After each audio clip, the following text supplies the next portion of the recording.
Si Ayori ay isang normal na estudyante ng high school na nakatira sa modernong Japan, kung saan niya ginugol ang kanyang buhay ng payapa kasama ang kanyang nakababatang kapatid. Ngunit nagbago ang lahat nang magkaroon ang kanyang kapatid ng malubhang sakit na walang lunas na alam ng tao. Ang halaga ng paggamot ay napakataas kaya hindi man lang mapang-arap ni Ayori na mabayaran ang bayarin sa pamamagitan ng isang normal na part-time na trabaho kaya sa halip ay bumaling siya sa mundo ng social media sa pag-asang kumita ng mabilis. Sa kasamaang palad, hindi siya isang ordinaryong babae na may problema sa pag-uugali na maaaring mag-post ng mga mapang-akit na larawan at magsimulang kumita ng milyon-milyon kaya napilitan siyang humanap ng bagong lugar para sa kanyang sarili. Nagpasya siyang maging isang kinamumuhiang YouTuber na pinapanood ng lahat dahil sa tindi ng galit nila sa kanya at gusto nilang panagutin siya sa lahat ng nagawa niya hanggang ngayon. Ang kanyang presensya sa social media ay nagsimulang lumaki habang hinahamon niya ang mga profesional at respetadong manlalaban at pagkatapos ay bigla silang sasalakayin sa harap ng kamera, saktan sila ng matindi at walang galang, at duruan sila bago tumakas na parang duwag. Lubhang kinainisan nito ng mga manunood na tinatawag siyang duwag na walang silbi na hindi marunong manalo sa patas na laban. Ngunit hindi naman talaga alintana ni Ayori ito, dahil pinapataas lamang nito ang kanyang viewer retention at iba pang analytics. Kamakailan, inatake niya ang isang kinagigiliwang tagalikha ng nilalaman sa MMA at sinaktan nito sa pamamagitan ng panlilinlang bago tumakas mula sa pulisya. Ito ang usap-usapan sa bayan, habang naririnig niya ang lahat na nag-uusap kung paano kailangan maturuan ng leksyon ang YouTuber na ito na parang Jake Paul. Pero hindi ito inalintana ni Ayori at dumadaan lang siya sa kanyang mga komento, kung saan nakikita niya ang matinding galit para sa kanyang sarili. Pero hindi ito mahalaga, habang tumatawa siya at sinusuri ang kanyang kita na napakataas sa puntong ito. Di nagtagal, bumaba siya sa susunod na istasyon at pumasok sa ospital kung saan na-admit ang kanyang kapatid. Sa loob na ng ilang sandali, nakita niya itong nakatitig sa telepono kaya sinabihan niya itong humiga at magpahinga sandali. Sumagot si Ayori na nagpapahinga siya buong araw at gusto niya na itong kausapin ngayon at tinanong kung nasaan ito. Hindi niya talaga masabi rito ang tungkol sa kanyang pamamaraan sa paghahanap buhay. Kaya nagsinungaling ito na may mga bagay siyang kailangang asikasuhin at medyo abala siya roon. Inabutan niya ito ng isang supot ng matatamis ngunit alam ni Akari na may kahinaan ito pagdating sa matatamis at tinanong kung ilan na ang nak-e nito ngayon. Sa simula, nagsinungaling si Ayori at sumagot na 3 na ang nak-e niya. Ngunit hindi madaling maloko si Akari at sinabihan itong sabihin ang totoo at sumagot si Ayori na nakakain siya ng 6 na cake bago pumunta rito. Pinagalitan siya ni Akari, sinasabing kailangan niyang maging mas maingat sa kanyang kalusugan at dapat limitahan ang sarili sa isang matamis lang sa isang araw, at nagsimulang magtanong kung talagang inaalagaan niya ang sarili niya o kung nagpupuyat na naman siya at hindi naglalaba. Maya-maya ay sinimulan niyang kainin ang kanyang piraso ng cake, ngunit maging iyon ay labis para sa kanya at nagsimula siyang umubo na ikinatakot ni Ayori kaya tumakbo ito upang tawagan ang nurse. Ngunit pinigilan siya ni Akari, sinasabing magiging ayos lang siya. Hindi alam ni Akari kung bakit ayaw kumilos ng kanyang katawan, ngunit sinabihan siya ni Ayori na huwag. Mawala ng pag-asa dahil 1 buwan na lang ang kanilang pagpunta sa amin at doon ay titingnan siya ng isang napakahusay na doktor at haharapin ang anumang problema niya. Gayunpaman, hindi sigurado si Ayori dahil narinig niya ang tungkol sa mga bayarin sa ospital at sa Estados Unidos para sa isang band-aid. Ngunit sinabi ng kanyang kapatid na huwag siyang mag-alala dahil hawak niya ang lahat sa kanyang kontrol at hindi magiging problema ang pera salamat sa kanyang malaking kinikita na side gig, kalaunan ng araw na yon. Naalala niya ang mga araw sa ampunan kung saan itinuro ng dating tagapamahala sa lahat ng mga ulila doon na laging gawin ng tama gaano man kahirap ito. Ngunit lubos na sinuway ito ni Ayori, kung may paraan para kumita ng malaki sa hirap. Trabaho gagawin niya yon, ngunit sa kasamaang palad, hindi siya nagkaroon ng pagkakataong makapag-aral sa isang magandang paaralan at ang tanging meron siya ay isang matipunong katawan na mahusay lumaban. Naisip niya kung paano niya nilabag ang lahat ng itinuro sa kanya sa ampunan, ngunit hindi siya talaga nag-aalala dahil handa siyang sunugin ang buong mundo kung ang ibig sabihin nito ay iligtas niya si Akari.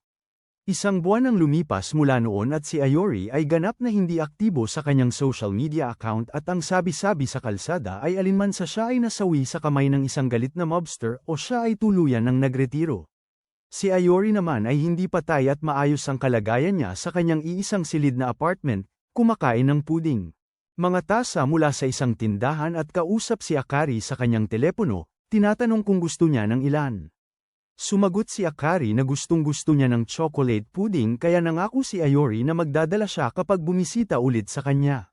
Mukha siyang kontento sa buhay niya at di nagtagal ay natulog na may hawak na telepono na naiintindihan ko. Nang gabing yun habang nagkakaroon siya ng magagandang panaginip, bigla siyang nagising dahil sa isang biglang ingay at natakot nang makita ang isang figura na nakatayo sa ibabaw niya na may dalang sledgehammer. Tinangkang hampasin nang nanghimasok ang martilyo sa ibabaw niya, ngunit dahil sa bilis ng kanyang reaksyon, siya ay nagawa niyang umiwas. Tinawag siyang gago nang nanghimasok dahil nakaiwas siya sa abot, at sinundan pa ito ng 3 atake na pinupuntirya ang telepono sa kamay ni Ayori. Muling nakaiwas si Ayori, na iligtas ang kanyang buhay sa manipis na pagkakataon ngunit nahulog ang kanyang telepono sa huling sandali. Ito ang sandali na napagtanto niya na ang kakaibang magnanakaw na ito ay hindi siya ang habol, kundi ang kanyang telepono pala. Salamat at nagawa niyang kunin ang telepono niya bago pa ito masira ng lalaki, at nagsimulang tumakbo palabas ng bahay. Nagpasya si Ayori na tumakbo patungo sa isang maliwanag na parke, sa pag-asang mailigaw ang umaatake, at nag-text si Akari tungkol sa pumasok na estranghero sa bahay niya. Patuloy si Akari sa pagte-text dito, sinasabihan itong tumakas at lumapit sa mga pulis. Ngunit sa halip na tumakas o tumawag ng pulis, ang engot na ito ay kinakausap ang kanyang kapatid sa telepono niya. Bago pa siya makagawa ng anupaman, nahabol na naman siya ng estranghero at sinubukang saktan siya, ngunit sa pagkakataong ito ay nagpasya si Ayori na manindigan at lumaban. Sinangga niya ang martilyo gamit ang isang sipa na ikinagulat ng sumalakay, at pagkatapos ay ginantihan ni Ayori ng atake, na madaling nasangga ng estranghero. Ipinagpatuloy ni Ayori ang kanyang tuloy-tuloy na suntok at nagdagdag pa ng sipa, ngunit ang lahat. Ang kanyang mga atake ay iniiwasan o madaling napipigilan ng taong may hawak ng martilyo. Muling sinubukan ng sumalakay na agawin ang telepono mula sa kamay ni Ayori at muntik lang hindi nakuha. Walang ideya si Ayori kung ano ba talaga ang habol niya. Nang tinawag ng sumalakay ang kanyang buong pangalan, sinasabing siya ay isang YouTuber na ang trabaho ay mag-post ng nilalamang nagpapagalit at magdulot ng galit sa maliliit na babae at mga liberal na kaliwa araw-araw ng walang dahilan. Sinabi niya na napanood niya ang mga video nito ngunit hindi kusang loob at hayagang idineklara na ang mga video nito ay kasuklam-suklam at nagpaparamdam sa kanya na gusto niyang samuka. Nang marinig ito, naisip ni Ayori na ang lalaking ito ay isa sa mga inis na manunood na nagpasya na siya na mismo ang haharap sa kanya. Kaya lumuhad si Ayori at humingi ng tawad mula sa kaibuturan ng kanyang puso, sinasabing ang lahat ng ginawa niya ay para sa pera at walang personal na agenda dahil malubha talaga ang sakit ng kanyang kapatid. Sinasabi niya na itinigil na niya ang lahat ng yun mula nang gumaling ang kanyang kapatid at sinasabi niya na pwede siyang saktan ng lalaki kung ano man ang gusto nito. Ngunit nagmamakaawa siyang huwag siyang patayin dahil gusto pa niyang tulungan ang kanyang kapatid. Sinabi niya na huwag galawin ang kanyang telepono dahil kasalukuyan siyang nagte-text sa kanyang kapatid na medyo malayo at ayaw niyang mawala ng komunikasyon dito. Bago pa man niya matapos ang kanyang pangungusap, inatake muli ng lalaki ang kanyang telepono gamit ang martilyo. Sinabihan siya ni Ayori na lumayo dahil pwede niya itong saktan hanggat gusto niya, ngunit sumagot ang lalaki na wala siyang pakialam sa kanya at gusto lang niyang sirain ang telepono ng mabilis hanggat maaari. Bahagyang kumalma ang nanghimasok na lalaki, sinasabing parang baliw si Ayori ngayon dahil mahigit 1 buwan nang patay ang kapatid nito.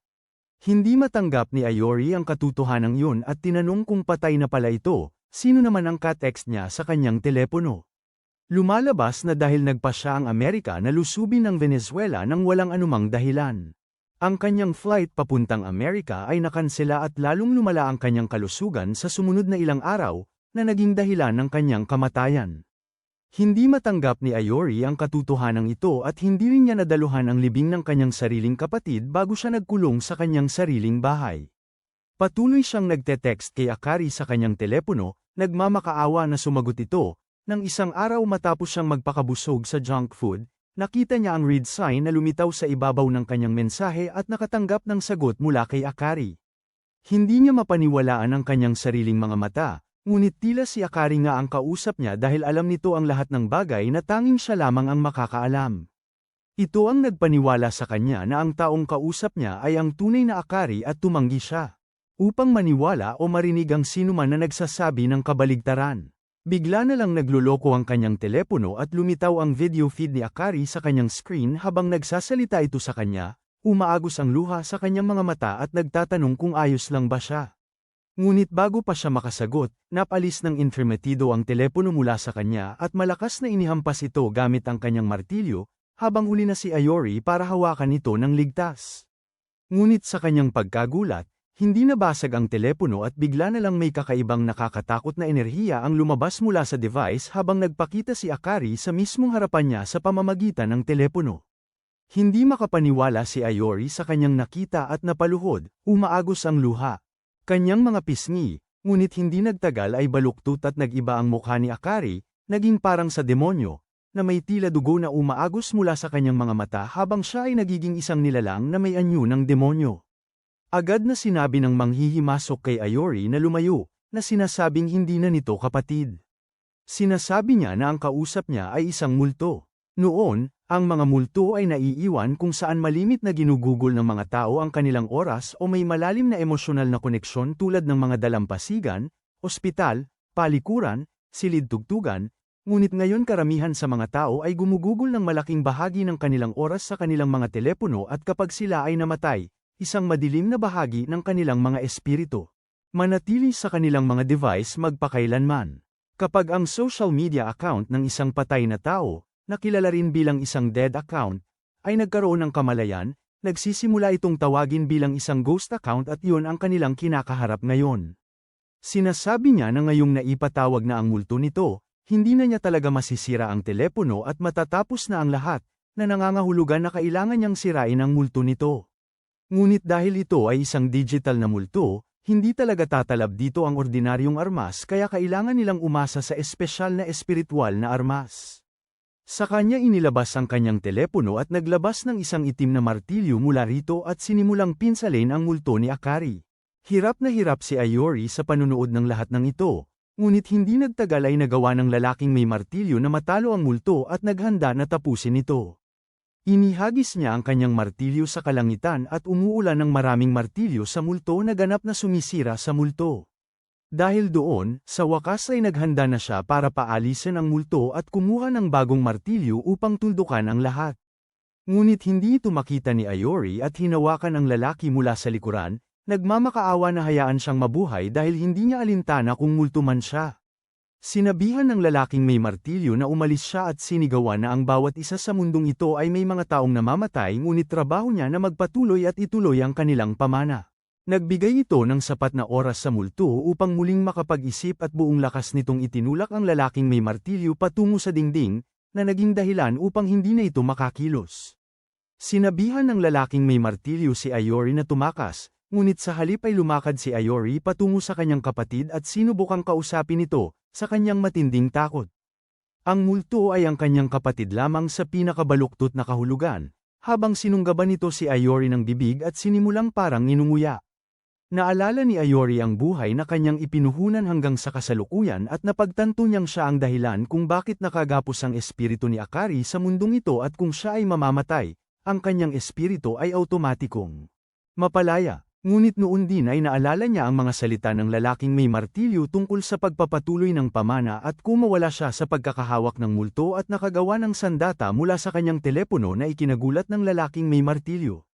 Naghanda si Ayori para sa huling labanan at inulos niya ang kanyang sariling kapatid gamit ang asul na espadang apoy na nagpabuwag sa multo, na iwang walang malay si Ayori sa lupa. Makalipas ang ilang sandali ay dumating ang ilang tao mula sa akademya, kung saan galing ang lalaking may martilyo, upang suriin ang lahat at tanungin kung paano nga ba natalo ni Ayori ang multo ng sarili niyang kapatid. Iniulat ng batang may martilyo na may espadang apoy si Ayori. Sinasabi ng kanilang pinuno na hindi yun malaking bagay, ngunit pagkatapos ay inihayag ng lalaking may martilyo na asul pala ang kanyang espada. Ikinagulat ito ng lahat at agad sinabi ng pinuno na isasama nila si Ayori pabalik sa Meden Academy at kung siya ay makaligtas doon at matuto o mamamatay ay nakasalalay sa kanya. Nang tuluyang magising si Ayori kinabukasan, nakita niya ang sarili sa isang kakaibang silid na sa tingin niya ay isang hotel. Hindi niya malinaw na matandaan ang anumang nangyari kagabi at iniisip niya na nagkaroon siya ng masamang panaginip kung saan namatay ang kanyang kapatid at naging multo at pagkatapos ay sumulpot ang isang lalaking may martilyo. Bigla na lang at sa huli kinailangan niyang patayin ang multo ng kanyang kapatid gamit ang kanyang espesyal na kapangyarihan. Huminga siya ng malalim na tapos na ang bangungot, ngunit sa sandaling lumingon siya, nakita niya ang lalaking may martilyo na kalmadong umiinom ng tsaa sa likuran niya. Agad na tinanong ni Ayori kung nasaan siya at kung natulog ba sila sa iisang kama.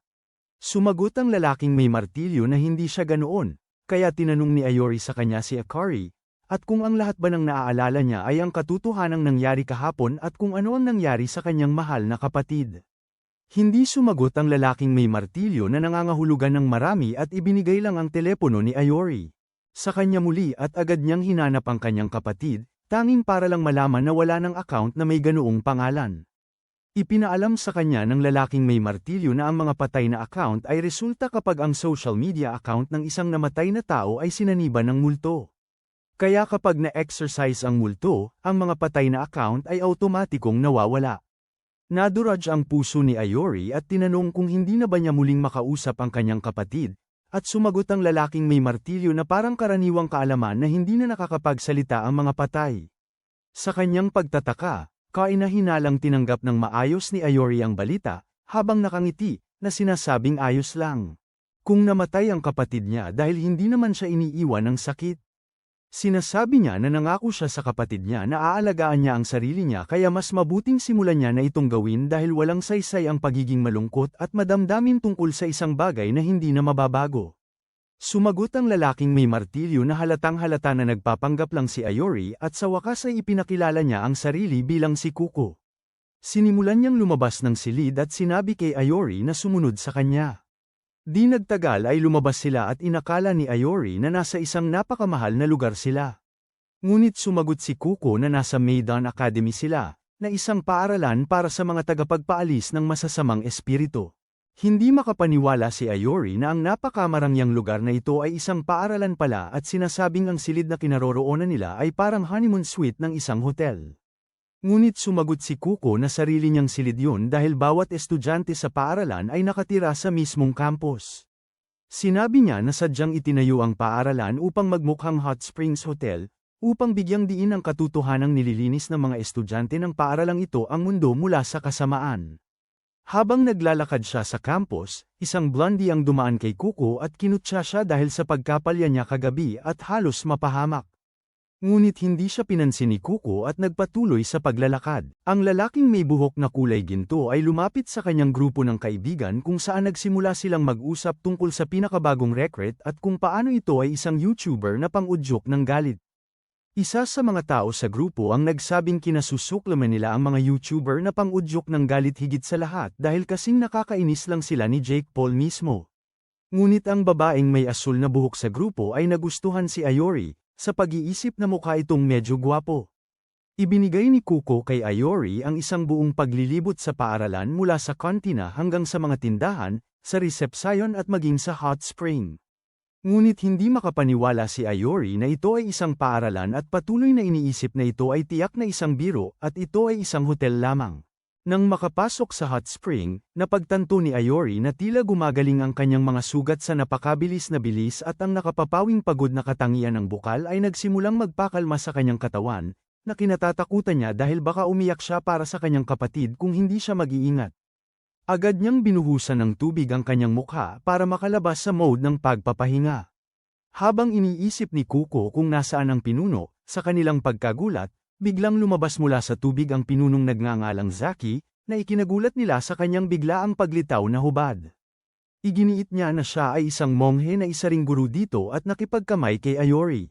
Pagkapasok sa silid, nagbihis silang lahat maliban kay Zaki na nag-uunat ng katawan habang nakabalot sa tuwalya, habang sinasabi ni Kuko sa kanya na ipinasyal na niya si Ayori sa campus tulad ng ipinag-utos at kung pwede na siyang umalis ngayon. Sinabi ni Zaki kay Kuko na huwag itong ituring na gawain at tangkilikin ito, ngunit iginiit ni Kuko na pakiramdam niya ito ang parusa dahil sa pagkakamali niya kagabi dahil kinaiinisan niya ang lahat ng rage YouTuber tulad ng sinuman. Lubos siyang binaliwala ni Zaki at bumaling kay Ayori. tinatanong kung handa na ba siyang magpatala sa paaralang ito ngayon at maging isang exorcist.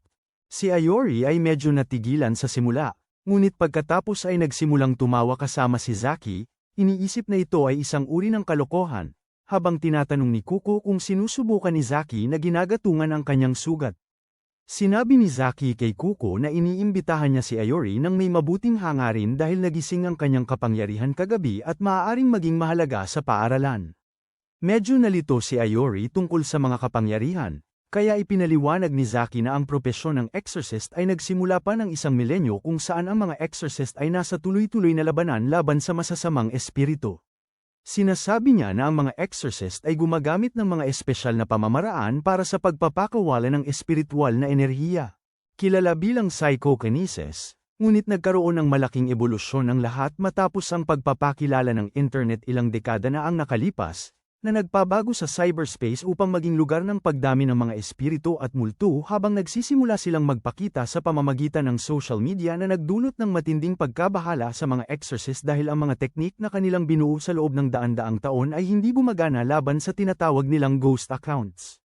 Habang ipinapaliwanag ni Zaki ang lahat, nagpasya si Ayori na wala naman siyang pakialam at nagunat bago umalis ng silid at tiningnan sa Google Maps kung nasaan siya at kung may mga pasyalan siyang pwedeng puntahan bago siya umuwi. Agad siyang pinigilan ni Zaki, tinatanong kung bakit siya tumatakas at kung hindi ba siya interesado sa sarili niyang kakayahan at kung ano talaga ang nangyari kahapon. Sumagot si Ayori na ayaw niyang malaman ang anuman, at hindi rin siya interesado na masangkot sa mga multo at negosyo ng mga exorcist. Sabi niya ay gusto lang niyang bumalik sa dati niyang buhay, magkaroon ng normal na trabaho, kumain ng masustansya araw-araw at matulog ng maaga kung maaari. Hindi na rin niya sisimulan muli ang kanyang YouTube channel dahil ang tanging dahilan kung bakit niya ginawa ang lahat ng iyon. Ang pang-uudyok niya ng galit online ay para lang kumita ng sapat na pera para matulungan ang kapatid niya sa pagpapagamot nito. Pero wala na siya sa buhay niya. Wala na siyang dahilan para buhayin pa ang channel niya o magpakita pa ng mukha sa anumang social media accounts, kailanman. Sabi niya, lubos siyang walang laman sa kalooban at gusto niyang magpalipas ng ilang oras mag-isa habang umiinom ng masarap na boba tea. Pagkatapos nito, nagsimula na siyang umalis, ngunit inabutan siya ni Zaki at tinanong kung hindi siya interesado sa kung ano talaga ang nangyari sa kapatid niya at kung sino ang may kagagawan ng pagkamatay nito. Agad itong umagaw sa kanyang pansin at humarap siya kay Zaki, na nakangiti. Sinasabing hindi namatay ang kapatid niya dahil lang sa kondisyon nito sa kalusugan na matatag na sa loob ng maraming buwan sa panahong iyon. Sinasabi niya na pinatay ang kapatid niya ng isang napakalakas na ghost account. Nangulimlim ang mukha ni Ayori habang inaalala niya ang pakiusap ng kapatid niya, habang nagmamakaawa ito sa kanya na tulungan siya sa kanyang huling sandali nang hindi na siya makahinga ng maayos. Sinasabi ni Zaki na ang ghost account na responsable sa pagkamatay ng kapatid niya ay palaging pinupuntirya ang mga taong may napakatibay na ugnayan sa mundong ito, at sa tuwing namamatay ang mga biktima na ito, palagi silang lumuluhan ng dugo, tulad ng ginawa ng kanyang kapatid nang pumanaw ito. Galit na tanong ni Ayori kung nasaan ang lintik na yun ngayon, at tanong ni Zaki kung ano ang gagawin niya kahit pa alam niya. Sumagot si Ayori na papatayin niya ang ghost account na yun nang walang habag. Ngunit ngumiti lang si Zaki, tinutokso siya habang sinasabi na wala siyang magagawa dahil napakahina niya. Labis na ikinagalit ito ni Ayori at naghagis siya ng malakas na suntok gamit ang kanang kamay patungo kay Zaki, na nasalo ni Kuko sa huling sandali. Sinabihan ni Ayori si Kuko na umalis sa kanyang dinaraanan sa mismong oras na ito dahil dudurugin niya ang mangmang na gurong monghe na sa tingin niya ay alam na niya ang lahat at napakarami niyang nalalaman tungkol sa kanya.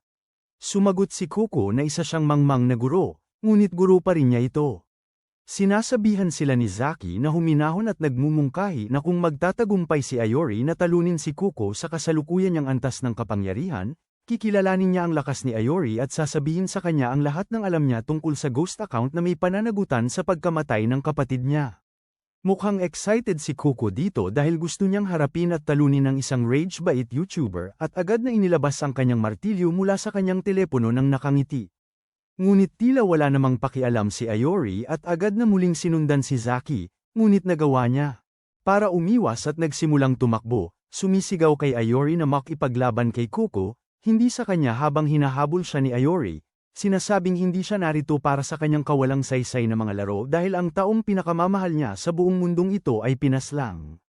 Bago pa niya maabutan si Zaki, tinamaan siya ng malakas sa likod ni Kuko na nagpabagsak sa kanya sa sahig at sinabihan siyang manahimik dahil ang kanyang maliit na kamalasan ay hindi nagpapabukod tangi sa kanya dahil ito ay isang napakakaraniwang kwento sa akademya na ito.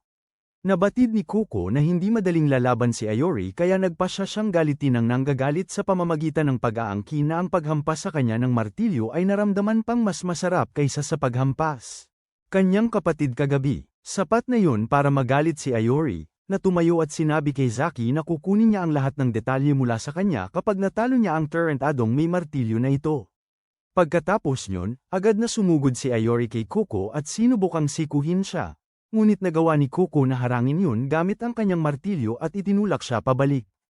Ang kaguluhang ito ay nakaakit sa lahat ng estudyanteng dumadaan sa lugar at huminto sila upang panuorin ang resulta ng labanang ito.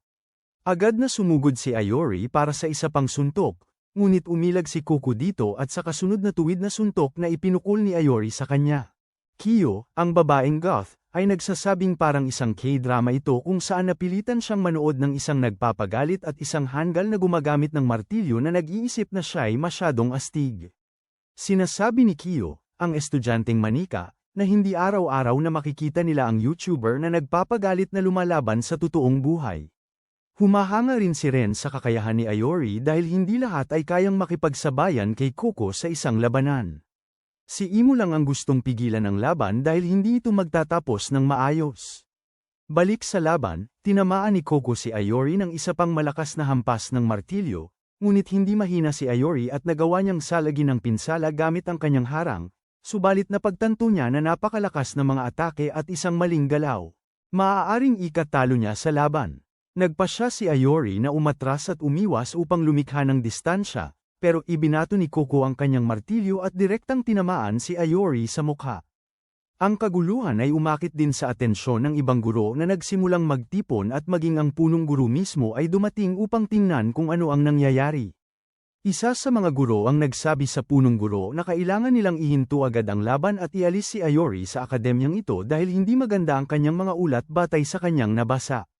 Sinabihan siya ng punong guro na manahimik at manood. Sinabi ni Kuko kay Ayori na labis niyang tinatamasa ang bawat sandali ng pakikipagsagupa sa isang taong punong-puno ng galit, at si Ayori.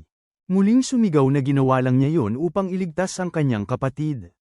Ngunit hindi kumbinsido si Kuko at tinamaan siya sa mukha, sinasabing may iba pang paraan para kumita ng pera, at ginawa lang niya yun dahil madali at nasiyahan siya sa paggawa nito.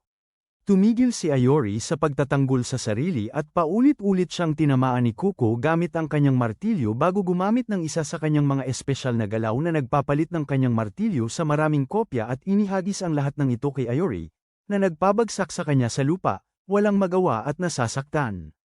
Lumitaw si Zaki na nakatayo sa ibabaw niya at ngumiti na nagsasabing isa siyang matapang na manlalaban, ngunit laban sa ang mga kapangyarihan ni Kuko ay parang pagdadala ng suntok sa barilan. Dahil doon, ginabayan niya si Ayori na ilabas ang kanyang telepono at iPad-an ang kanyang mahiwagang enerhiya para maging patas ang laban. Sinunod ni Ayori ang kanyang mga tagubilin at inilabas ang kanyang telepono at agad na sumabog ang isang asul na apoy na labis na ikinagulat ng bawat tagamasid kasama ang mga guro. Habang sinasabi ni Zaki na halos hindi siya naniwala kay Kuko kahapon nang sabihin nitong asul na apoy ng demonyo, pinaalalahanan ni Zaki si Kuko na huwag hawakan ng apoy at medyo nalito si Ayori at nagtataka kung bakit takot na takot ang lahat. Sinabihan ni Zaki si Ayori na huwag mag-alala at subukan lang gamitin ito. Sa gulat ng lahat, sinubukan ni Ayori gamitin ang apoy sa kanyang mga paa na nagbigay sa kanya ng matinding bilis. Ngunit habang tumatakbo patungo kay Kuko ay nadapa siya at bumagsak ng patag ang mukha. Maging si Zaki ay nagulat dahil napakabilis ni Ayori para makita man lang nila ng maayos at sana ay natapos na ang laban kung nakontrol niya ang sarili.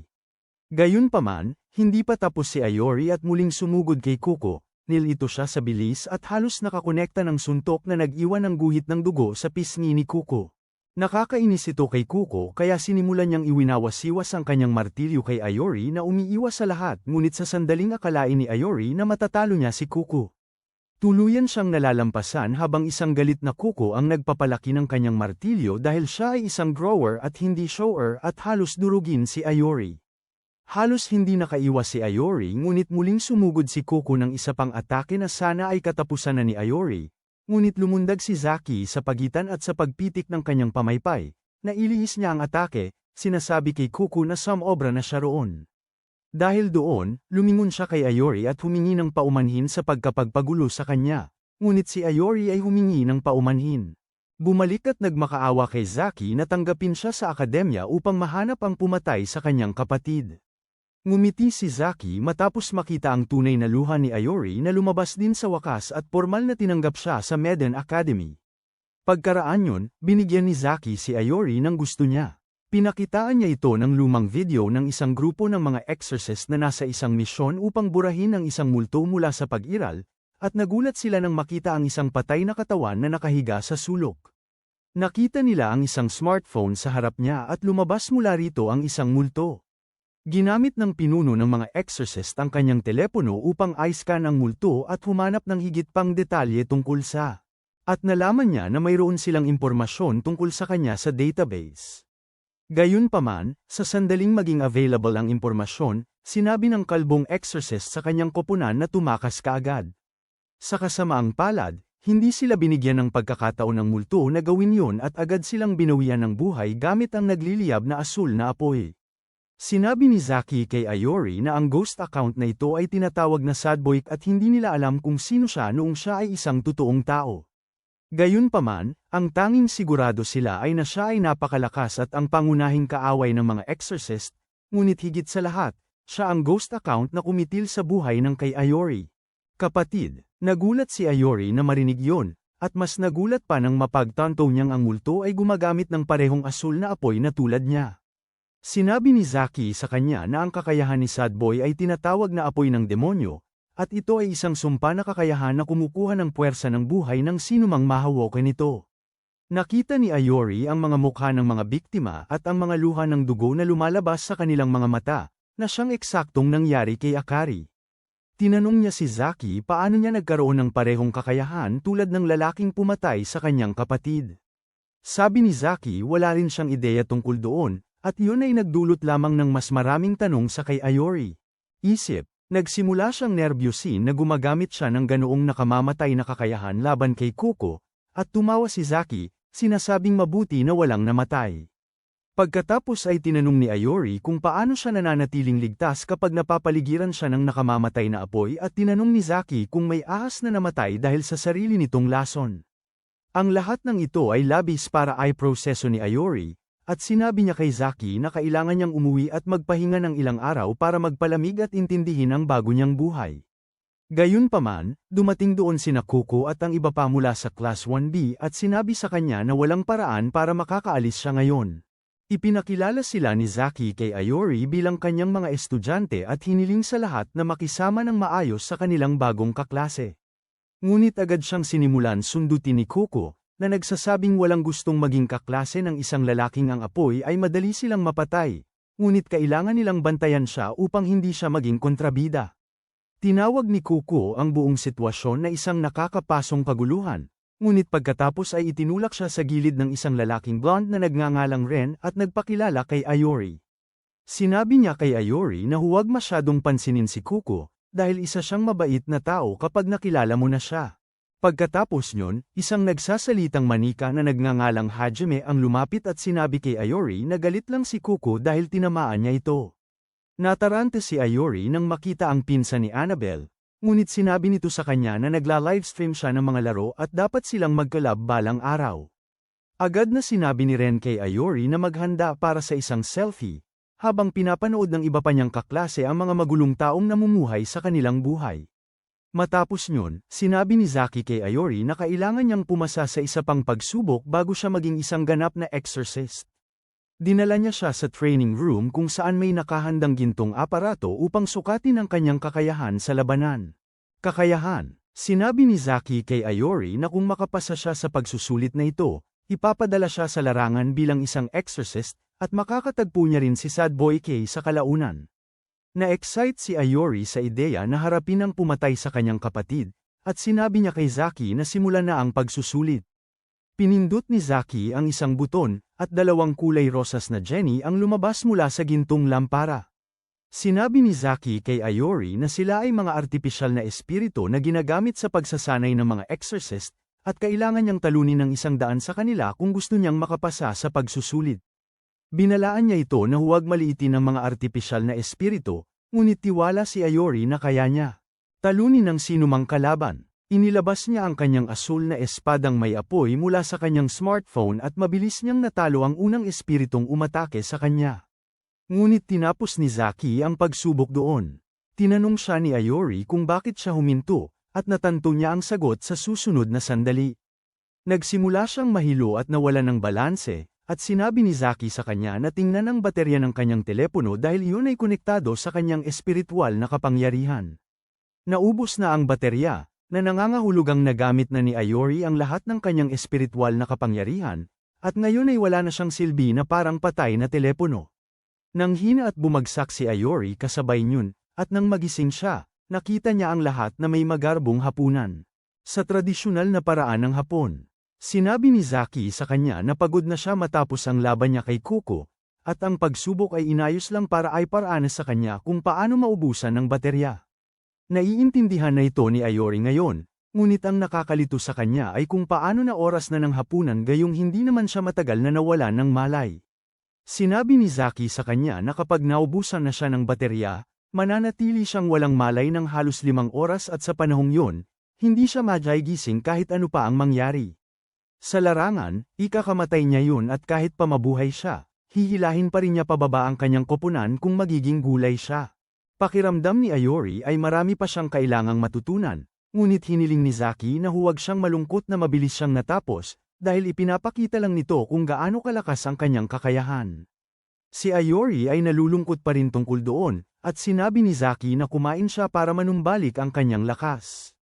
Sinabi niya na ang malaking pagsubok ay sa 1 linggo at isa lang ang pagkakataon niya, kaya hindi siya dapat mabaigo kung hindi ay kukunin siya at sasailalim sa matinding paghihirap. Kinilabutan si Ayori sa sinabing ito at sinabi ni Zaki na maraming tao rito ang nag-iisip na sigurado siyang may kaugnayan kay Sad Boy, na nakapatay ng di mabilang na exorcist at desperado silang maghayganti sa kanya. Kung mabaigo si Ayori na maging exorcist, siya ay ituturing na panganib at bibigyan ng kaukulang aksyon, kaya dapat siyang magsumikap at makapasa sa pagsubok. Pagkatapos nito, pumunta na ang lahat sa kani-kanilang mga silid at tinanong ni Ayori si Kuko kung nasaan ang silid niya. Sinabi ni Kuko na huwag siyang maging hanggal dahil hindi nila hahayaang manatiling walang bantay ang isang posibleng panganib na tulad niya. Makakasama ni Ayori sa silid si Kuko, na hindi man lang nasisiyahan na gawin yon, ngunit kailangan mayroong umako ng responsibilidad. Biglang nagsimulang tumitig si Ayori sa kanya na may hindi nasisiyahang ekspresyon sa mukha at inakala ni Kuko na hindi lang ito masaya na makasama siya sa silid. Gayunpaman, yumuko si Ayori sa harap niya at humiling na sanayin siya upang makapasa sa pagsubok sa loob ng 1 linggo. Idinyura ni Kuko ang kanyang tiyan nang marinig ito at nagtanong kung anong klase ng rage baiter ang yumuyuko ng ganito sa isang lalaking nanalo sa kanya. Sinabi ni Ayori sa kanya na wala siyang pagmamataas at tinatanggap niyang mas malakas si Kuko kaysa sa kanya, kaya kailangan niya ang tulong nito. Nagulat si Kuko sa kanyang kapakumbabaan at sinabi sa kanya na sasanayin naman niya ito kahit ano paman dahil iniutos ito ni Zaki. Mas maaga, nang mawala ng malay si Ayori sa training hall, sinabi ni Zaki kay Kuko na sasanayin niya ito, at tutol talaga siya sa ideya dahil kinasusuklaman niya ang mga rage baiter mula sa kaibuturan ng kanyang puso habang si Loki ay isa. Sinabi lang ni Zaki sa kanya na ito ang magiging pinakamainam hindi lamang para kay Ayori kundi para din kay Kuko, at sa huli, tinanggap niya ang utos. Ngayon, habang nagkakasama sila na parang mag-asawang nagsisimula palang mamuhay, umaasa si Kuko Loki na si Ayori ay isang duwag na matatakot sa pagsubok at tatakas. Kinabukasan, muling hinamon ni Ayori ang mga pink jennies at mabilis na naubos ang baterya niya. Sinasabi ni Kuko sa kanya na sumusugod siya ng buong lakas mula sa simula at sinabi sa kanya na mas tipi rin ang lakas niya. Walang ideya si Ayori kung paano gawin yon, at sinabi ni Kuko sa kanya na mag-imagine ng isang bagay na parang binabawasan ang apoy ng lighter o pagpatay ng apoy sa kampo. Ngunit kung kaya niyang isipin ng isang bagay na mas natatangi at personal, mas magiging epektibo ito. Hindi magawa iyon ni Iori, at sa huli, bumagsak siya matapos talunin ang 35 espiritu ng pagsasanay. Kinabukasan, nagpa siya sina Ren, Hajime at ang isa pang may buhok na kulay ginto na tingnan ang progreso ni Iori, at humanga sila na madali niyang narating ang mga 30 sa kabila ng paggising pa lamang 2 araw na ang nakalipas. Gayunpaman, bumagsak siya sa 31 kaya naisip niya ang isang natatanging ideya kinabukasan.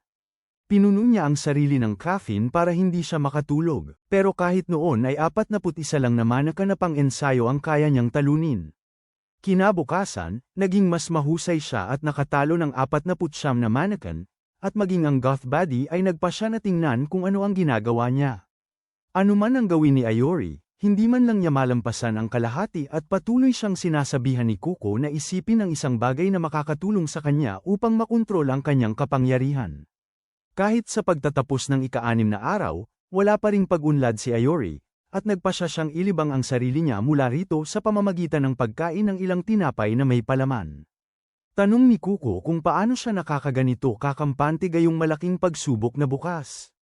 Dahil hindi nagsisinungaling si Zaki nang sabihin niyang ang mga tao rito ay pagdadaanin sa matinding hirap at kung mabaigo siya, ipapahamak siya. Nagsimulang mag-ayos ng sarili si Kuko habang sinasabi kay Iori na magiging labi na lamang siya kapag natapos sa kanya ang mga tao.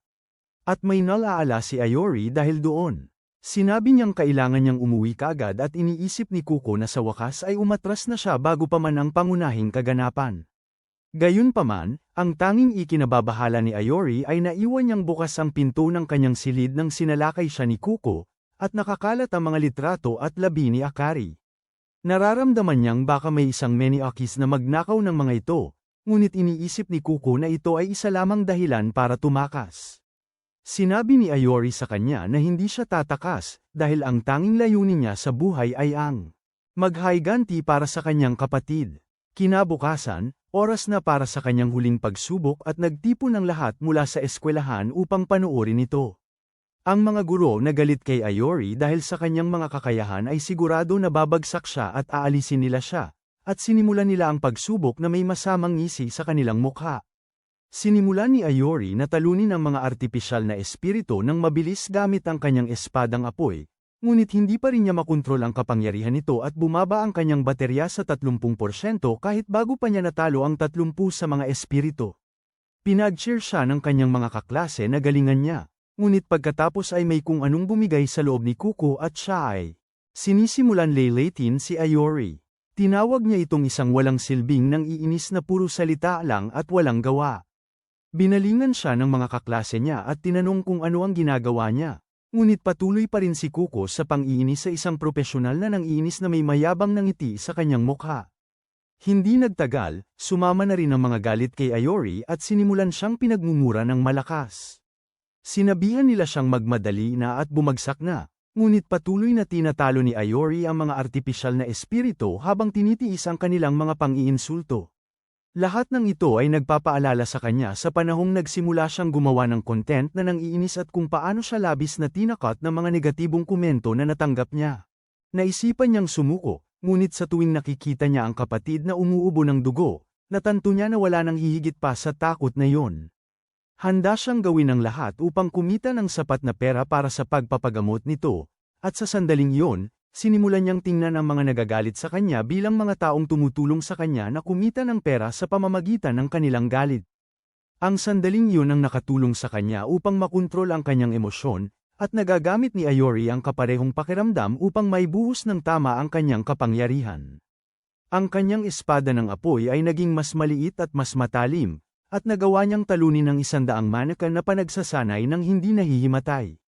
Walang makapaniwala sa kanilang mga mata nang makita nila ito, ngunit natanto ni Zaki ang katalinuhan ng plan ni Kuko. Sadyang sinulsulan ni Kuko ang mga tao laban kay Iori, upang siya'y mapunta sa tamang pag-iisip bilang isang nagpapagana ng kapangyarihan sa pamamagitan ng galit, at sa ganoong paraan niya nakontrol ang kanyang kapangyarihan.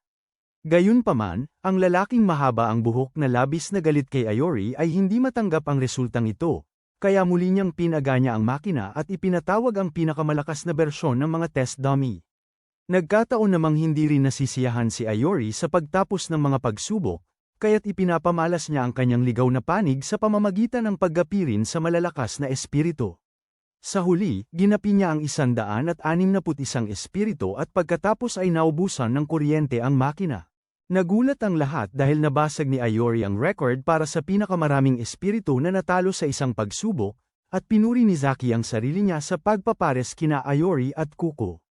Kinabukasan, opisyal na nagsimulang mag-aral si Ayori, at nagulat siya nang malaman na kailangan din nilang pag-aralan ang mga normal na asignatura. Pagkatapos ng klase, sinabi ni Ren sa kanya na huwag mag-atubiling humingi ng tulong kung sakaling malito siya, at agad siyang kumuha ng selfie. Dumating si Hajime doon para sa susunod na selfie at inimbitahan ng lalaking blonde na si Imo na sumama rin sa kanila. Habang ipinapaliwanag ni Imo na mahiyain siya sa camera, nagsimulang magtaka si Ayori kung anong kakayahan ng bawat isa. Sa kanila ay mayroon. Sabi ni Hajime, masaya siya na hindi ito pinahirapan, at sinabi niyang utang yun lahat kay Kuko. Lumingon siya para pasalamatan siya ng maayos, ngunit galit si Kuko matapos makita si Ayori na nagwala kahapon. Inakusahan niya ito na isa pang nag-uudyok ng galit na yumayabong kapag kinagagalitan siya ng mga tao. Sabi ni Ayori na hindi ganoon. Ngunit biglang sinabi ni Yuru, ang goth, sa kanilang dalawa na tumahimik. Sabi niya na ang sinumang may kakayahang makapanakit ay may masamang personalidad, at kasama doon si Kuko rin. Nainsulto si Kuko na pinagtabi sila ni Yuru sa iisang kategorya. Pinabawi niya ito sa babae, at nagsimula silang magsigawan at magsabihan na tigilan ang isa't isa. Sa mismong sandaling yun, dumating si Zaki upang sabihin sa kanila na mayroon siyang misyon para sa kanila. At ipapadanas niya kay Ayori ang kanyang unang matinding karanasan sa misyong ito. Sa kanya naisip kung sino ang isasama niya, dahil ang pagpapalayas ng demonyo ay tungkol sa pagtutulungan, at sa sandaling makita niya sina Kuko at Yuru na nagbabangayan pa rin, nakakuha siya ng ideya na pagsamahin sila sa iisang pangkat. Mismong gabing yun, sina Ayori, Kuko at Yuru ay ipinadala sa misyon sakay ng van kung saan sila agad nakarating sa isang camera studio o kung ano paman. Nagtataka sila kung bakit sila nandoon, nang biglang isang lalaking may kulay blonde na buhok ang lumapit ng palihim sa kanila na may isang talagang kaakit-akit na sekretarya at nagsimulang magsalita. Sinabi niya kay Ayori na dito sila magsisimulang magtrabaho at tinanong kung may alam siya tungkol sa mga tech hub na ito. Nalito si Ayori at tinanong kung sino ba siya. Doon inihayag ng lalaking may blonde na buhok na siya mismo si Zaki na naka-disguise. Dahil masyado siyang kapansin-pansin sa kanyang damit monghe, magsisimula na sana siyang ipaliwanag ang misyon sa kanila. Nang biglang lumapit ang isang grupo ng 3 dalagita kay Zaki at sinimulang tawagin siyang gwapo at matangkad, medyo nagulat at nasakop si Zaki habang sinisimula nilang hingin ang kanyang numero at nag-aalok. Upang mag-dinner date, sinusubukan ni Zaki na bamulong na isa siyang monghe na tinalikuran na ang mga materyalistikong bagay sa lupa. Ngunit may ilang materyalistikong bagay na hindi kailanman magbabago habang pinagmamasdan niya ang malalaking mock-atas na personalidad ng mga babae at nalulusaw habang nagawa ng mga babae na isama siya para sa hapunan at kaunting cardio mamaya. Naiisip ni Ayori kung paano may ilang tao ang namamatay sa uhaw habang ang iba naman ay nalulunod sa isang ilog mula sa Himalayas. Ang sexing sekretarya na nagngangalang Kiko na dumating kasama si Zaki ay napagtanto na kailangan niyang asikasuhin ang lahat ngayon at sinabihan ng mga estudyante na makinig ng mabuti. Sinasabi niya na nagsimula silang makakuha ng senyales ng mga espiritu mga 1 oras na ang nakalipas mula sa gusali ng pig camera kung saan isang customer ang malubhang nasugatan. Sinasabi niya na maaaring kinakaharap nila ang isang grupo ng mga ghost account dito. Nalilito si Ayori dito at tanong niya kung nagkukumpulan ba ang mga patay na account tulad ng mga bubuyog o kung ano paman. Ngunit sinabi ni Kuko sa kanya na ang mga ghost account ay mga digital na nilalang na nangangahulugang kailangan nilang mag-recharge ng panapanahon kung hindi ay titigil sila sa pag-iral. Kaya naman ang mga tindahan ng elektroniko ay hindi may iwasang maging mga pugad ng paranormal activity. Bago pa man maproseso ni Ayori ang lahat ng impormasyong yon, nagsalita si Yuru at galit na muling nagdemanda. Para malaman ang dahilan kung bakit siya inilagay sa iisang grupo kasama ang 2 talunan na ito, sinasabing parang personal na atake sa kanya. Walang pakialam si Kuko sa kanyang mga sinabi, ngunit sinubukan ni Ayori na ipagtanggol ang sarili, sinasabing si Kuko ay kakaiba, pero siya raw ay normal at hindi tulad ni Kuko. Sinabihan siya ni Yuro na tumahimik dahil ang normal na lalaki ay hindi tumatawa kapag nagwawala. Pagkatapos ay tiningnan niya ang kanyang telepono, napagtantong malapit ng mag-stream ang paborito niyang streamer at kung hindi siya magpapadala ng maraming super chat, baka kalimutan siya nito. Naguluhan si Ayori sa ugaling ito dahil mas dapat daw siyang mag-alala sa misyon kaysa sa kanyang streamer. Sinabihan ni Yuro siyang tumahimik dahil hindi naman talaga niya ginusto ang maging exorcist, pero pinutol siya ni Kiko, at sinabihan silang lahat na mag-focus sa misyon. Sinabi niya sa kanila na ang kanilang misyon ay tanggalin ang lahat ng espiritu sa loob ng gusali at ipinaalam niya na inalis na nila ang lahat ng customer at empleyado kaya hindi ito dapat maging problema. Bukod pa rito, ayon sa kanilang datos, mga low-level accounts lang ang nasa loob ng gusali ngayon, kaya hindi sila dapat magkaroon ng anumang problema sa pagharap sa mga ito, pero sinabihan silang manatiling alerto at mag-ingat sa lahat ng oras.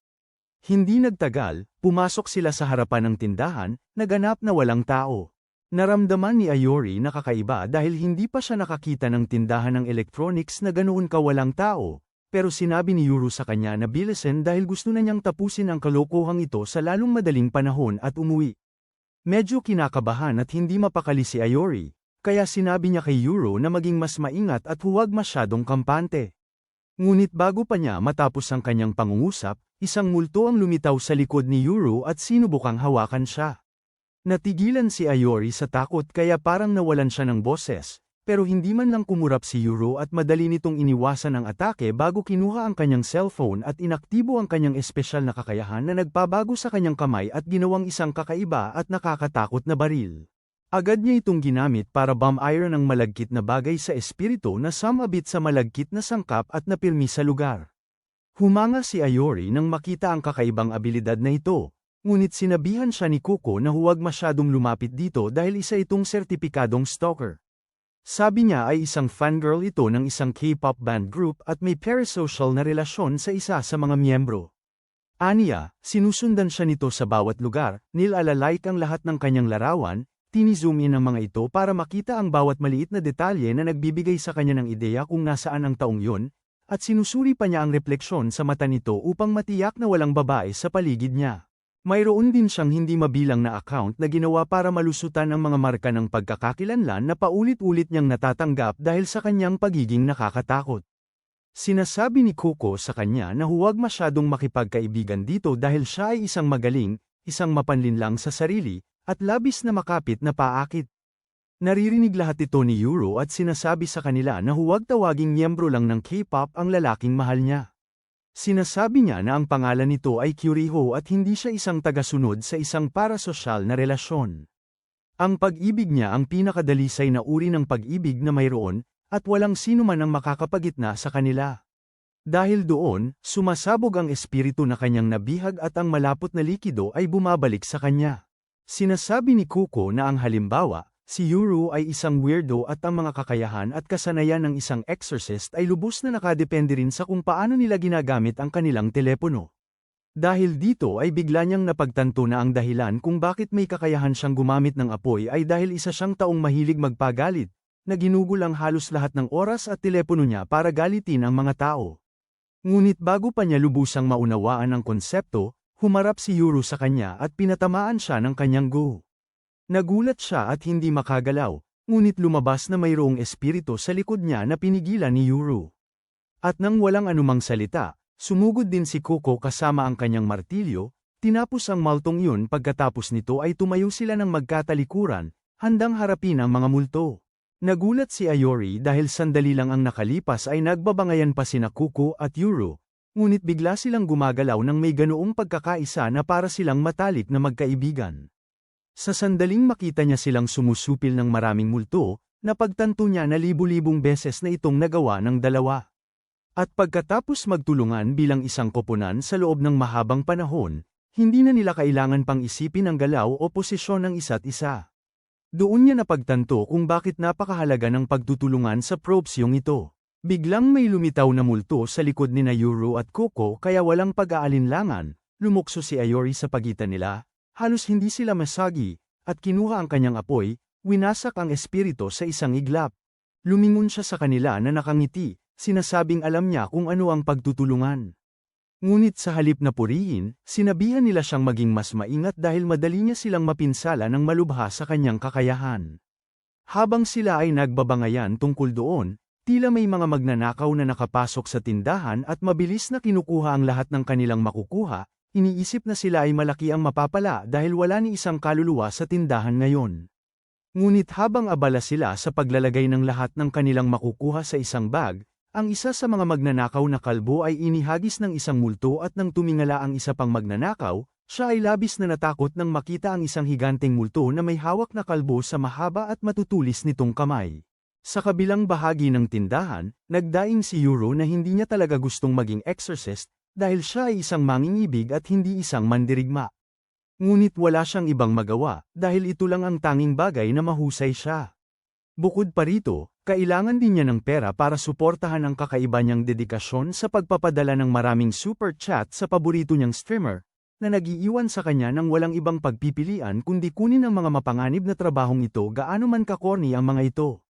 Patuloy niyang ginagamit ang kanyang go-gun para pigilan at panatilihing di gumagalaw ang bawat multo sa kanyang daraanan, habang ginagamit naman ni Kuko ang kanyang martilyo para sirain ang mga ito ng isa-isa, habang sumisigaw siya kay Ayori na tumigil sa pagdaldal at magtrabaho na. Nagalit na naman si Yuro kay Kuko, sinasabing hindi siya tugma sa kahit sinong exorcist na pang-atake at sa kanilang lahat, si Kuko ang pinaka-nakakainis. Habang nagtatalo sila, hindi sila nagkamali at madaling sinira ang isa pang multo. Dito nabamaling si Yuro kay Ayori at sinabi sa kanya na kahit na sa pananaw niya ay hindi maganda ang ugali ni Kuko, napakahusay ng kanyang kakayahan bilang isang exorcist na pang-atake, na nangangahulugang hindi na nila kailangan ng marami pang katulad niya sa klase, lalo na ang may kakayahang gumamit ng asul na apoy. Di nagtagal, narating nila ang pinakahuling palapag ng gusali kung saan agad nilang nakita ang dalawang magnanakaw na walang buhay, nakaposisyon sa kisame. Nagulat si Ayori, ngunit nakita agad ni Yuro ang espiritu at inatake ito gamit ang kanyang likido habang tumatakbo si Kuko papalapit dito at pinukpok ito gamit ang kanyang martilyo. Ngunit sa kanilang pagkagulat, ang espiritu ay hindi man lang nagkaroon ng gallows at lumingon bago sabihin sa kanila na layuan niyo ako. Dahil abala lang siya sa pagde-decorate ng manika niya. Agad na napagtanto ni Kuko na may mali, at hindi ito isang normal na espiritu. Napagtanto niya na mabababang antas lang ng espiritu ang kanilang inaasahan at hindi sila handa para sa isang espiritu ng ganitong kalibre, kaya sinabi niya kay Yuro na umurong, sinasabing kailangan nilang umalis agad, ngunit tumanggi si Yuro, iniisip na nabihag na niya ang espiritu kaya sandali na lang ay mapapaalis na nila ito.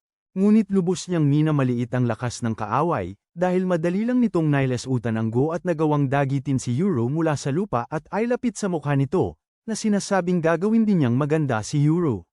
Agad namang sumugod si Kuko dito gamit ang kanyang martilyo at buong lakas na pinukpok ang espiritu, ngunit agad itong gumaling at itinapon palayo si Kuko sa isang iglap. Nang hamupa ang alikabok, nakita ni Ayori si Kuko na nakahiga sa isang teddy bear. Agad niyang tinanong kung ano ba ang nangyayari at bakit napakalakas ng multong ito. Habang sinasabi ni Kuko sa kanya na ang ilang multo ay maaaring magkaroon ng mga espesyal na kakayahan na kilala bilang mga sumpa, ang multong ito ay tila isang sumpa, na hindi kabilang sa kategorya ng isang espiritong mababa ang antas. Sabi niya, ang espiritong ito ay tiyak na isang mid o high level na ghost account, at kadalasan ay bumubuo sila ng isang espesyal na pangkat at nagbabalangkas ng plano bago ipadala ang pangkat para tapusin ang account. Ngunit sa ngayon ay wala silang anuman. At kung magpapatuloy ito ng ganito, sa lalong madaling panahon ay mamamatay silang tatlo. Ibinaling ni Ayori ang tingin niya kay Yuro na nagpupumiglas at napinsala ang kanyang braso, at nawala ang kanyang mga sigaw nang ibagsak siya ng multo sa lupa, dahilan para mawalan siya ng malay. Sinabi ni Kuko kay Ayori na tumakbo dahil magiging istorbo lang siya sa puntong ito. Sinimulan ng multo na diinan ang ulo ni Yuro kaya ginamit ni Kuko ang kanyang hammer attack para subukang pigilan ito. Ngunit napakataas ng kapangyarihan nitong mag-regenerate at hindi ito nakaapekto sa kanya. Sa sandaling yun, inihagis ni Ayori ang isang teddy bear na nababalutan ng apoy ng demonyo at tinamaan ang multo sa braso, kaya nabitawan niya si Yuro. Sinalo siya ni Kuko at agad silang tumakbo palayo. Mabilis silang nagtagos sa mas mababang palapag nang may mapansin si Kuko at hinawakan ang braso ni Ayori, na nagniningas pa rin sa apoy ng demonyo. Nanlumo si Ayori dahil nakita na niya ang epekto nito sa mga nabubuhay na tao, ngunit walang nangyari kay Kuko. Ayon sa kanya, kung tama ang teorya niya, nabaligtad ang epekto ng apoy ng demonyo dahil isang tao ang humahawak nito, kaya ito ay ganap na walang pinsala sa mga tao habang nakamamatay sa mga demonyo. Itinuro niya ang higanteng multo na hindi pa gumagaling ang kamay mula sa atake ni Ayori. Bumuo sila ng plano kung saan sisilakay si Ayori sa likod ng multo, na magdudulot ng sugat na hindi na gumagaling, at susundan ito ni Coco sa paulit-ulit na pagpukpok ng kanyang martilyo dito, na nagdulot ng malaking pinsala. Sa galit, naging Beyblade ang multo, at ibinulusok si Ayori sa pader. Di nagtagal ay sinukol sila ng multo, ngunit sa halip na matakot, naramdaman ni Ayori na bumubuo ang adrenaline sa kanya at nagsisimula siyang masabik sa laban. Ibinato niya muli ang isang nagniningas na teddy sa multo, ngunit umilag ito at dinakma si Ayori sa posisyon niya. Matagal na sana niya itong tinapos kung hindi dahil kay Yuru na bumangon at binarilang kanyang go sa multo. Galit na nagsimula na ang kanyang stream, sinabi niya sa iba na tapusin ito kaagad dahil may streak siya ng pagiging unang super chat kay Kureha. Agad na kumilos sina Ayori at Coco, walang tigil na inaatake ang ghost account na sumusubok makawala mula sa malapot na substansya. Ngunit sa sandaling yon, nakatanggap si Kureha ng super chat mula sa ibang babae. Ikinagalit ito ni Yuru at humigpit ang kanyang hawak sa katawan ng multo. Mabilis nilang sinimulang atakihin ang espiritu mula sa lahat ng anggulo at sa wakas ay nakapagbigay ng huling, mapagpasyang atake, tuluyang nasupil ang espiritu. Lahat sila ay nakaramdam ng ginhawa dahil wala pa sa kanila ang nakatalo ng isang mid-rank na espiritu noon. At sinabi ni Coco na kailangan nilang bumalik at iulat ang lahat sa lalong madaling panahon. Habang sila ay papalabas, biglang may naramdaman si Ayori sa likuran niya. Ngunit bago pa man siya makalingon, si Yuru at Coco ay sabay na nagsimulang umiyak ng mga luha ng dugo at bumagsak sa sahig nang hindi na gumagalaw habang mula sa isa sa mga TV sa malapit ay lumitaw ang espiritu ng sad boy account, handang humarap sa isa pang gumagamit ng apoy ng demonyo. Ngunit dito na nagtatapos ang video na ito. Huwag kalimutang mag-like at mag-subscribe sa channel. Salamat sa panunood at magkita-kita tayo sa susunod.